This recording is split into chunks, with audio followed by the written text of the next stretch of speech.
Hello everyone, welcome to the channel. ये है exercise 3.3 NCERT class 11th physics. इसमें देखिए दिया है pick out the only vector quantity in the following list. ठीक है, तो इतनी सारी क्वांटिटी दिया हुआ है, इसमें से वेक्टर कौन है आपको सेलेक्ट करना है। तो मैंने पहले ही सेलेक्ट कर रखा है। तो देखिए, temperature, pressure, time, power, total path length मतलब डिस्टेंस, एनर्जी, ग्रेविटेशनल पोटेंशियल जो आप 11th में ही पढ़ेंगे आगे, कॉफिशिएंट ऑफ फ्रिक्शन और चार्ज। चार्ज आप क्लास 12th में पढ़ेंगे। तो इनका कोई डायरेक्शन नहीं रहता, सिर्फ मैग्नीट्यूड रहता है। तो क्या हो गया, ये स्केलर में आ गया। स्केलर क्वांटिटी क्या होती है, जिसके पास सिर्फ मैग्नीट्यूड हो। और वेक्टर क्वांटिटी क्या है, जिसके पास मैग्नीट्यूड है प्लस डायरेक्शन भी है।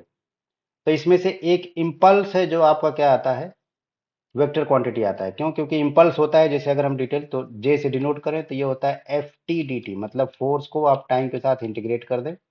मान लीजिए 0 to t, तो इसको हम लिख देते हैं 0 to t, इंटीग्रेट कर दीजिए। तो जो एफ, उसी को हम अगर फोर्स को एवरेज फोर्स मान ले तो एफ डेल्टा टी लिख सकते हैं, और यही हमारा इम्पल्स बनता है। और इसी को एफ डेल्टा टी क्या आता है, डेल्टा पी के बराबर आता है। तो आप सोचेंगे कैसे डेरिवेशन आता है, तो मान लीजिए मैं बता देता हूँ। तो एफ इक्वल टू क्या होता है, delta P by delta T, rate of change of momentum.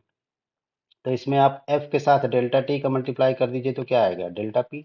और इसी एफ डेल्टा टी के क्वांटिटी को हम लोग इम्पल्स बोलते हैं।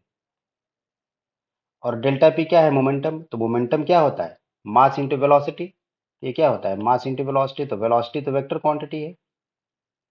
तो टोटल डेल्टा पी मतलब चेंज इन मोमेंटम क्या हो गया, वेक्टर क्वांटिटी हो गया। तो इसका मतलब इम्पल्स क्या होगा, वेक्टर क्वांटिटी। ठीक है, तो आप इसको देख के लिख सकते हैं।